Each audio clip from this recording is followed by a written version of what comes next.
Hey guys, अस्सलाम वालेकुम। आज हम कोई टॉपिक डिस्कस करने वाले नहीं हैं, बल्कि आज मैं आप लोगों को बताने वाली हूँ कि फ़िज़िक्स के एमसीक्यूज़ किस तरह से आप लोग बहुत अच्छे से सॉल्व कर सकते हैं। आई नो फ़िज़िक्स सबके लिए बहुत इंपॉर्टेंट सब्जेक्ट है, क्योंकि चाहे आप इंजीनियरिंग के हों, चाहे आप मेडिकल के हों, आप लोगों को फ़िज़िक्स ही पढ़नी होती है। लेकिन फ़िज़िक्स ही सबसे मुश्किल सब्जेक्ट लग रहा होता है हमें। आई नो इंजीनियरिंग वालों के लिए थोड़ी सी आसानी हो जाती है, क्योंकि वो मैथ्स के स्टूडेंट होते हैं, बट मेडिकल वालों को बहुत ज़्यादा प्रॉब्लम होती है, स्पेशली फ़िज़िक्स के अंदर। सो आज हम ज़्यादा कुछ डिस्कस नहीं करेंगे, बस मैं आप लोगों को यही बताऊंगी कि आप किस तरह से आसानी से फ़िज़िक्स के एमसीक्यू सॉल्व कर सकते हैं।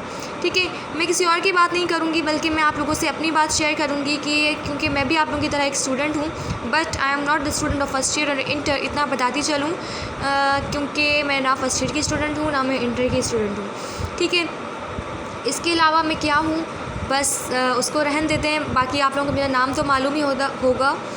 मेरा जो नाम है वो लाइबा है, एंड आप लोगों के लिए मैं वीडियोस बनाती रहती हूँ, एंड 1 ईयर से भी ज़्यादा हो गया है मैं ये वीडियोस बना रही हूँ, एंड आप लोगों से मुझे बहुत अच्छी उम्मीद है। आप लोगों का बहुत अच्छा रिस्पांस है, अब काफ़ी आप लोगों का रिस्पांस बेहतर हो गया है। खैर, मैं आप लोगों को अगर अपनी बात बताऊँ तो मैं जब फर्स्ट ईयर की या इंटर की स्टूडेंट थी, ज़्यादा पुरानी बात नहीं है, मैं ये भी नहीं बताऊंगी कि कितने साल पुरानी बात है। आप लोग ऐसे भी कह सकते हैं कि शायद ये 1 साल पुरानी बात है, या आप लोग इस तरह से भी कह सकते हैं कि ये पिछले साल की ही बात है। पिछले साल जब मैं एमसीक्यू सॉल्व करती थी तो क्या होता था कि मुझे फ़िज़िक्स में एक्चुअली बहुत प्रॉब्लम होती थी, बट मुझे किसी ने कहा कि अगर आप पहले बेसिक पढ़ेंगी तो आप एमसीक्यूज़ बहुत अच्छे से सॉल्व कर पाएंगी। और फिर मैंने इसको अपने ऊपर अप्लाई किया।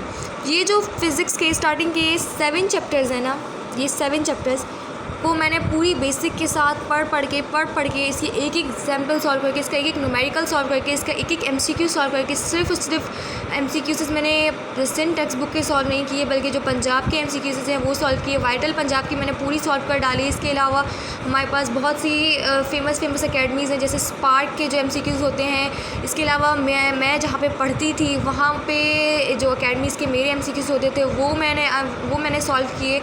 इसके अलावा मैंने अपने सीनियर से कुछ एमसीक्यूज़ लिए, वो सॉल्व किए। ग्रुप के अंदर बहुत सारी डिस्कशंस होती थी, I was add in some groups, and वहाँ पर मैंने बहुत ज़्यादा पार्टिसिपेट किया। देन मुझे ऐसा लगा कि येस, अब मेरी कुछ बेसिक पक्की हो चुकी है।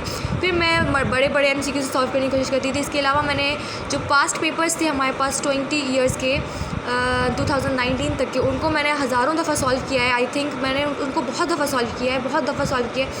एक एमसीक्यू उसका मैंने कोशिश की है कि उसका मतलब क्वेश्चन तक मुझे याद हो जाए, इतनी हद तक मैंने उनको सॉल्व किया है। सो आपको भी मैं यही कहना चाहती हूँ कि पहले एक तो आपने बात याद रखनी है कि आपने कोई भी टॉपिक आपने फ़िज़िक्स का स्किप नहीं करना है कि ये टॉपिक मैं छोड़ देती हूँ, कोई भी टॉपिक जो है वो बिल्कुल अनइम्पॉर्टेंट नहीं होता। आप एटलीस्ट उसे एक रीड कर लिया करें। ठीक है, कुछ टॉपिक्स ऐसे होते हैं जिनमें मोस्टली समझने वाली बातें नहीं होती हैं, वो इसी तरह से लिखे हुए होते हैं, उनमें से पास्ट पेपर्स में भी कोई क्वेश्चंस नहीं आए हुए होते हैं, लेकिन आप लोग एटलीस्ट उसको एक दफ़ा रीड कर लिया करें कि इसके अंदर लिखा क्या हुआ है। ठीक है, मे भी कोई क्वेश्चन आ जाए, भाई हमें एनटीएस वालों का या फिर अब तो पीएमसी का कोई भरोसा हमें रहा ही नहीं है, कुछ भी कर सकते हैं ये लोग।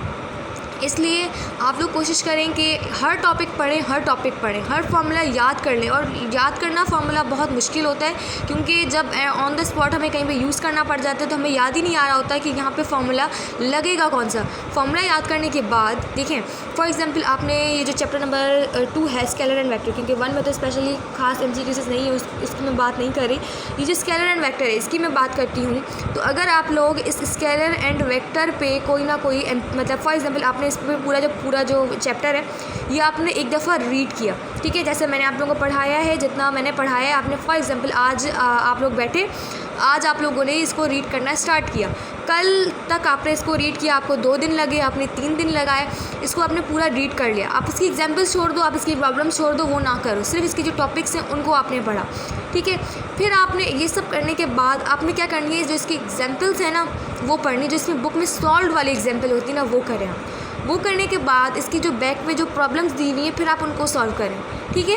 उन प्रॉब्लम्स को सॉल्व करने के बाद आई नो बहुत कम आती हैं वो प्रॉब्लम्स एज ए पूरी के पूरी, मतलब NTS में वो उठा के दे दें या PMC वाले उठा के दे दें, नहीं आती हैं इस तरह से। लेकिन आपको अपनी बेसिक पक्की करनी है, आपको खुद के लिए फ़िज़िक्स में कुछ करना है, क्योंकि आप फ़िज़िक्स को थोड़ा बेहतर बनाना चाहते हैं। आई नो फ़िज़िक्स की वजह से बहुत से स्टूडेंट्स पीछे रह जाते हैं, उनका टेस्ट स्कोर बहुत कम बनता है, इसलिए ही मैं आप लोगों को बता रही हूँ, ठीक है। फिर आपने वो प्रॉब्लम सॉल्व कर ली। उस प्रॉब्लम्स को सॉल्व करने के बाद आप बहुत ईजी MCQ सॉल्व करें, बेसिक वाले। जैसे मैं आपको बताऊँ तो अगर आप लोग गूगल पे सर्च करेंगे, पहले मैं एक बात क्लियर करती चलूँ कि मेरा किसी भी एकेडमी से कहीं से भी किसी से भी कोई ताल्लुक़ नहीं है। बहुत से स्टूडेंट्स, बहुत से लोग, इवन मेरे रिलेटिव्स भी मुझे ये कहते हैं कि क्या आप इस एकेडमी में पढ़ाती हैं, क्या आपको किसी एकेडमी से ताल्लुक़ है, आप किसी एकेडमी के रेफरेंस से? नो, मैं किसी भी एकेडमी के रेफरेंस से नहीं हूँ। मैं अपने घर में बैठ के आप लोगों के लिए वीडियोज़ बनाती हूँ क्योंकि मुझे शौक़ है। सो जब मैं फ्री होती हूँ, जब मुझे लगता है कि अब मैं ये सारी चीज़ें भूलना नहीं चाहती, मैं इसको अपने पास रखना चाहती हूँ, अपने माइंड में इसको और पक्का करके सेव करके रखना चाहती हूँ, तो मैं उस सब्जेक्ट पे, उस टॉपिक पे और आप लोगों के लिए वीडियोज़ बनाना शुरू कर देती हूँ। और ये भी बात बिल्कुल सच है कि आपको वीडियोज़ बनाने से पहले मैं एक दफ़ा भी उस टॉपिक को पढ़ती नहीं हूँ, डायरेक्ट। आई नो मुझे बहुत टाइम हो गया है पढ़े हुए, मीन्स 4-5 महीने मुझे हो गए हैं टेस्ट के बाद, तो मैंने इन बुक्स को खोलकर भी उसके बाद नहीं देखा, ठीक है। लेकिन फिर भी मैं क्या करती हूँ, जब भी मुझे कोई टॉपिक पढ़ाना होता है डायरेक्ट बुक खोलती हूँ और वो मैं आप लोगों को समझाना शुरू कर देती हूँ। जो भी पढ़ा रही होती हूँ आप लोगों के सामने होता है लाइव, और अगर एक दफ़ा भी वीडियो गलत हो जाती है तो फिर मुझे गुस्सा आ रहा होता है कि फिर मैं वही सेम चीज़ क्यों पढ़ रही हूँ।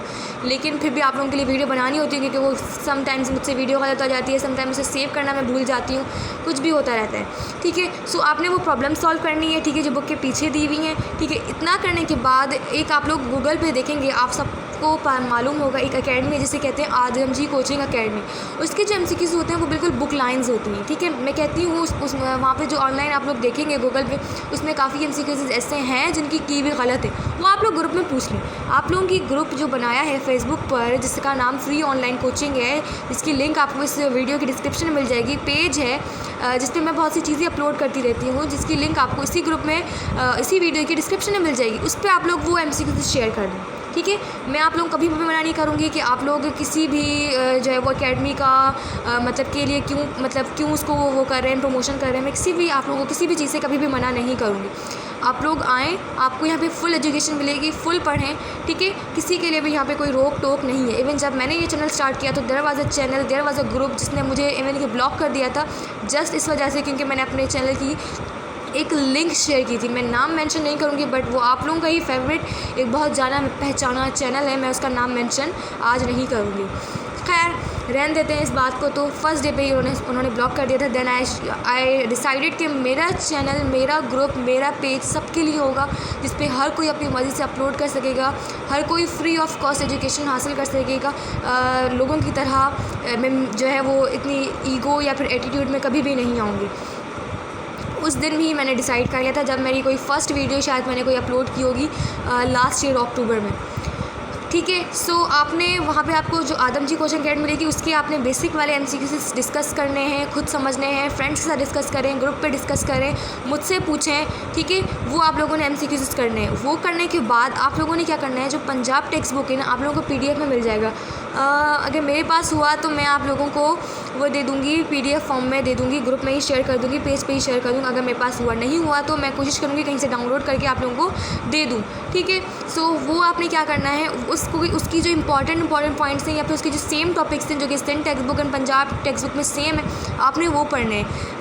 वैसे तो मैं ऐसा लगता है कि पंजाब टेक्स्ट बुक शायद बहुत मुश्किल होगी, लेकिन मैं आपको पर्सनली बताऊँ, मैंने पूरी बुक पढ़ी हुई है पंजाब की, उसमें इतना मुश्किल नहीं लिखा हुआ, बल्कि उसको तो बिल्कुल बेसिक से स्टार्ट करके वो लोग एंड तक ले जाते हैं। हमारा जैसे बीच बीच में से उठ के आ जाता है ना कि भाई हमें मालूम ही नहीं चल रहा होता कि ये बात का जिक्र हुआ कहाँ से, प्रॉपर कुछ लिखा हुआ ही नहीं होता, तो वो तो पूरा बेसिक से बताते हैं, बहुत अच्छा लिखा हुआ होता है पंजाब टेक्स्ट बुक में। तो आप एक रीड वो चैप्टर उसका दे दें, ठीक है। एक आपने अच्छा सा रीड आपने उस पंजाब टेक्स्ट बुक का दिया, तो फॉर एग्जाम्पल आपको 2 दिन उसमें लग गए, 2 दिन आपको ये वाला बुक करने में लगे थे, 2 दिन आपको ये एग्जाम्पल्स एंड प्रॉब्लम्स करने में लगे, 6 दिन में आपने इतना कर लिया।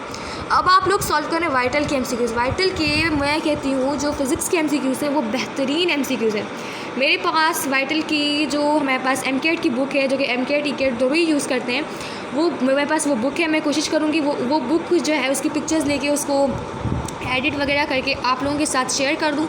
उसमें से आपने वो MCQs करने। आप लोगों के पास है तो आप लोग वो बुक बाय भी कर सकते हैं, हर जगह से मिल जाएगी, बहुत ही आम बुक है, वो पंजाब की ही है एक्चुअली। सो आपने उसमें से वो MCQs सॉल्व कर लेने, ठीक है ना। जो MCQs ना आए आप लोग पूछ लें, पूछने से कभी ना घबराएं। अगर आप लोग पूछने से घबराते हैं, अगर आपको पूछने से शर्म आती है ना कि लोग मेरे बारे में क्या सोचेंगे, आप लोग कभी भी कामयाब नहीं हो सकते। इसलिए आपने कोशिश करनी है कि उसके आपने फिर MCQ सॉल्व करें। उसमें 50, 60, 70 MCQs भी आपको एक एक चैप्टर के मिल जाएंगे। जब आप वो इतने सारे MCQ सॉल्व कर चुके होंगे ना, फिर आपका कहीं अकेडमी में कोई टेस्ट होगा, आप उसे सॉल्व कर लें। आपको फेसबुक पर इतने सारे ग्रुप्स बने हुए हैं, मैं MCQ शेयर करती रहती हूँ, कोई ना कोई MCQs आप लोगों को मिल जाए वही शेयर कर ले। फ्रेंड्स के साथ आपको कोई PDF मिल जाए, बहुत सारे लोगों के होते हैं, बहुत से लोग हैं जो कि सारा दिन शेयर करते रहते हैं, कप्लान के आप लोगों को मिल जाएँ, आप लोग वो शेयर जो है ना वो सॉल्व करते जाएँ।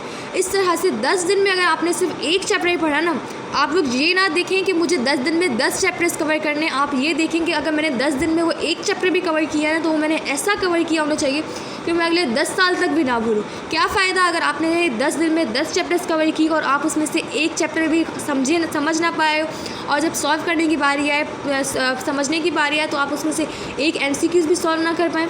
अगर आप लोग चाहते हैं कि मैं वाइटल के जो MCQs हैं वो आप लोगों को इसी लाइव वीडियो में, लाइव वीडियो तो नहीं मतलब लेक्चर्स में अगर आप लोगों को रिकॉर्ड करके समझाऊँ, तो आप लोग अपना ओपिनियन मुझे कमेंट बॉक्स में दें, क्योंकि मुझे कोई प्रॉब्लम नहीं है। मैंने जो हमारे पास वाइटल की जो बुक है मैंने वो भी कंप्लीट फर्स्ट ईयर इंटर पूरी सॉल्व की हुई है, ठीक है। सो आप लोग अगर चाहते हो कि मैं सॉल्व करवाऊँ तो आप लोग मुझे वो भी बता दें कमेंट बॉक्स में, ठीक है। सो एक तो ये काम करना है आप लोगों ने।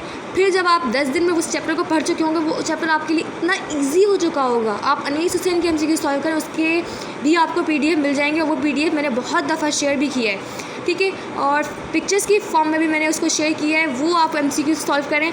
आपको 10 दिन मैक्सिमम लगेंगे ये सारा काम करने में। अगर आप जी जान से पढ़ते हो, दिल लगा कर पढ़ते हो और सीरियसली कुछ बनना चाहते हो, सीरियसली अपने लिए, अपने घर वालों के लिए कुछ करना चाहते हो, तो एक चैप्टर अगर आप 10 दिन लगा के भी करते हो ना फिज़िक्स का, ठीक है। साइड में फ्री टाइम मिले बायो पढ़ लो, ठीक है, साइड में फ्री टाइम मिले कोई और सब्जेक्ट पढ़ लो। लेकिन अगर आपने महीने के अंदर 3 चैप्टर्स भी फिज़िक्स के कवर कर लिए, फर्स्ट चैप्टर की बात नहीं करी, फर्स्ट चैप्टर तो है ही 2 दिन का, आपने यहाँ तक भी अगर कवर कर लिया है ना, 4 चैप्टर्स की अगर आपकी बेसिक पक्की हो गई है, आपको सारा का सारा इसका आ जाएगा। आप मुश्किल से मुश्किल MCQ से फिर आप कर लोगे, जब अगर जिस वे से मैंने आपको बताया अगर आप इस तरीके से सॉल्व करोगे तो। एग्जाम्पल सॉल्व करो, प्रॉब्लम सॉल्व करो, MCQ सॉल्व करो, अकेडमी में जाके पढ़ना है वहाँ पढ़ो, मेरी वीडियोज़ देख के पढ़ना है वहाँ पढ़ो, जैसे दिल करे पढ़ो, लेकिन ज़्यादा से ज़्यादा इसके कॉन्सेप्ट बनाओ। जितने ज़्यादा कॉन्सेप्ट स्ट्रॉन्ग करोगे उतना ज़्यादा मज़ा आएगा, उतना ज़्यादा दिल करेगा, ठीक है। पहले आप लोगों को स्टार्टिंग में नहीं आएगा मज़ा सॉल्व करने के, लेकिन जब आपकी 2-4 MCQs आपसे सॉल्व होने लगे फिर आपको मज़ा आएगा कि वाह भाई मैंने तो ये सॉल्व कर लिया, अरे वाह ये मैंने किया। नहीं आ रहा, आप सिर्फ एक क्वेश्चन, आपको शर्म आ रही है ना पूछने में, सिर्फ आप वो क्वेश्चन उठा के, जैसे एग्जैक्ट क्वेश्चन लिखा हुआ है ना MCQs का, वो उठा के अगर आप गूगल पे लिखोगे ना, एग्जैक्ट सॉल्यूशन भी आपको उसका मिल जाएगा। इतनी आप लोगों को फैसिलिटीज़ मिली हुई हैं, सिर्फ आपको उसको यूटिलाइज़ करने की देर है। शर्माने की कोई बात नहीं है, पढ़ रहे हो और पढ़ाई में किसी से शर्म नहीं करनी चाहिए। जितने ज़्यादा कॉन्सेप्ट्स आप लोग बिल्ड कर सकते हो आप उतने कॉन्सेप्ट्स बिल्ड करो। इस तरीके से अगर आपने पढ़ा तो आप लोग एंट्री तक इतने अच्छे हो जाएंगे, आपकी सारी फ़िज़िक्स कवर हो जाएगी 3 महीने के अंदर। अगर 4 महीने के अंदर भी आपकी फ़िज़िक्स कवर हो गई और साइड टाइम में, आप फ्री टाइम में अगर आप बायो पढ़ रहे हो तो वो भी कवर हो जाएगी आप लोगों की। फिर सिर्फ केमिस्ट्री रह जाएगी। केमिस्ट्री के लिए आई नो ज़्यादा टाइम रिक्वायर्ड होता है, फिर आप केमिस्ट्री भी 2 से 3 महीने में कवर कर लोगे। और कोशिश करनी है कि जो चीज़ पीछे वाली चीज़ पढ़ते जा रही है वो आपने याद भी रखनी है। ऐसे नहीं कि पढ़ के फिर भूलते जा रहे हो। ये मत फील करो कि पढ़ के मैं भूल गया। जहाँ पे उस सब चैप्टर के MCQs मिले अगेन एंड अगेन सॉल्व करो। ये नहीं कि अब मैंने पढ़ लिया तो अब मैं इसका क्यों MCQ सॉल्व करूँ, अब मैं क्यों फिर से वाइटल सॉल्व करूँ। नहीं, जितनी दफ़ा कर सकते हो करो, जितने ज़्यादा कॉन्सेप्ट्स बिल्ड कर सकते हो उतने बिल्ड करो, जितने ज़्यादा अच्छा पढ़ सकते हो उतने ज़्यादा अच्छा पढ़ो, फिर ही आप अच्छे से कर पाओगे। आई नो इस दफ़ा टेस्ट जो है वो ये लोग कह रहे हैं कि फेडरल में से आएगी। फेडरल को भी आप तब ही पढ़ोगे ना जब आपकी बेसिक अच्छी होगी। वो लोग अच्छा पढ़ सकते हैं फेडरल को, डायरेक्ट इंटर की बुक, डायरेक्ट फर्स्ट बुक जिन्होंने 9th मैट्रिक में उन्हीं को पढ़ा है। अब एक सिंध का बच्चा जिसने 9th मैट्रिक भी ढंग से नहीं पढ़ी उसको आप डायरेक्ट फेडरल का बुक उठा के दे दें, वो खाक पड़ेगा। इसलिए अपने बेसिक पे तवज्जो दें। बेसिक अच्छी होगी तो आप लोग बहुत अच्छा सब कुछ कवर कर पाओगे। यही सारी टिप्स मैं आपको केमिस्ट्री के लिए भी देना चाहती हूँ। सेम आपने यही करना है, लेकिन केमिस्ट्री में आपको थोड़ा इससे कम फिर भी टाइम रिक्वायर्ड होगा, क्योंकि केमिस्ट्री के MCQs इतने ज़्यादा लेंदी नहीं होते जितने फ़िज़िक्स के होते हैं, ठीक है। सो अगर आपको 10 दिन अगर आपको फ़िज़िक्स का एक चैप्टर करने में लग रहे थे तो आपको 1 हफ़्ता लगेगा केमिस्ट्री का चैप्टर करने में। और बायो के तो इतने ज़्यादा लेंथी होते ही नहीं है। बुक लाइन्स हैं, रट्टे नहीं मारो, कॉन्सेप्ट बनाओ उसके, इस तरह से पढ़ो कि जैसे आप कोई भी चीज़ पढ़ने के बाद खुद को इस तरह समझाओ जैसे आप किसी को पढ़ा रहे हो। जब आप जिस दिन आप खुद को इस तरह से समझाने लग गए जिससे आप पढ़ा रहे हो और आपसे माइंड में से खुद ही क्वेश्चन निकल के आने लग गए, उस दिन समझ जाना कि आपकी बायो बहुत अच्छी हो गई। और मेरी बायो, मुझे जहाँ तक लगता है वो मेरी बायो ही सबसे बेस्ट है। मतलब मेरा जो मुझे लगता है ना, मेरा जो स्ट्रॉन्ग पॉइंट है फर्स्ट ईयर की बुक्स में वो मेरी बायो है। फर्स्ट ईयर तक तो मुझे ऐसा लगता था कि मेरी बायो सबसे बुरी है और मेरा जो सबसे हेटरेट सब्जेक्ट था वो बायो था। लेकिन इंटर और एंट्री टेस्ट में जो मैंने प्रिपरेशन की उसके बाद मेरा फेवरेट सब्जेक्ट जो था वो बायो हो गया था। बट कुछ चैप्टर्स मुझे अभी भी बुरे लगते हैं, बट बुरे ही लगते हैं, बाकी समझ आ जाते हैं, बस हो जाता है काम। सो आपने भी इसी तरह से काम करना है तो इंशाल्लाह आप लोग का सिलेक्शन इंशाल्लाह हो जाएगा। और कोई भी फील्ड छोटी नहीं होती, कोई भी फील्ड बड़ी नहीं होती। उम्मीदें रखें, इंशाल्लाह नेक्स्ट वीडियो में आप लोगों को मोटिवेशन भी दूंगी और मुझे पूरी उम्मीद है कि आप लोगों को जो जो बातें मैं समझाऊंगी वो बहुत अच्छे से समझ आएंगी। और जो जो इस वीडियो में आप लोगों को बताया आप लोग इस पर अमल ज़रूर कीजिएगा। मैं आपसे प्रॉमिस करती हूँ आपको फ़ायदा ज़रूर होगा। जिस तरह मैंने बताया है उस तरह अगर आपने अमल किया तो आपको फ़ायदा ज़रूर होगा। और एक और बात मुझे जो आप लोगों से कहनी है वो ये है कि क्या आप लोग चाहते हैं मैं टेस्ट सीरीज़ स्टार्ट करूं, मतलब जैसे चैप्टर वाइज मैं आप लोगों से टेस्ट लूं, जैसे टेस्ट 1, टेस्ट 2, टेस्ट 3, इस तरह से मैं आप लोगों से वीकली टेस्ट लूँ। लेकिन उसके लिए रजिस्ट्रेशन फ़ी रखनी पड़ेगी मुझे, मीन्स क्योंकि अगर मैंने मतलब वो बहुत मिनिमम होगी, वो मतलब कुछ ही हंड्रेड्स में होगी। वो इसलिए रखूँगी मैं क्योंकि जो टेस्ट्स हैं ये मेरे पास इतना टाइम नहीं होगा जो मैं आप लोगों की बना सकूँ, क्योंकि मेरी जो है पढ़ाई स्टार्ट होने वाली है। नेक्स्ट वीक से मैं बहुत ज़्यादा बिज़ी होंगी। सो वो मुझे किसी से टेस्ट मुझे बनवानी पड़ेंगी, ठीक है। सॉल्यूशन आप लोगों को मैं वीडियो की फॉर्म में प्रोवाइड करूँगी, लेकिन अगर आप लोग चाहेंगे तो मैं आप लोगों के लिए वो टेस्ट बनवा सकती हूँ। लेकिन मुझे इसके लिए आप लोगों की रजिस्ट्रेशन फ़ी रखनी पड़ेगी, कुछ ही हंड्रेड्स में होगी। अगर स्टूडेंट ज़्यादा होंगे तो ही मैं वो फ़ी पे कर पाऊँगी आप लोगों के लिए, उसको जो मुझे टेस्ट बना के देगा, ठीक है। सो अगर आप लोग चाहते हैं तो ऐसा हो सकता है, अगर नहीं चाहते हैं तो वो भी आप लोगों की मर्ज़ी है। अगर चाहते हैं तो कमेंट बॉक्स में अपनी राय का इजहार कीजिए। सो यही सब कुछ कहना था आपसे। आई होप आप लोगों को वीडियो पसंद आई होगी। जितना इस वीडियो को शेयर कर सकते हैं उतना ज़्यादा शेयर करें और अपना ख्याल रखें, दुआ में याद रखें। अल्लाह हाफ़िज़।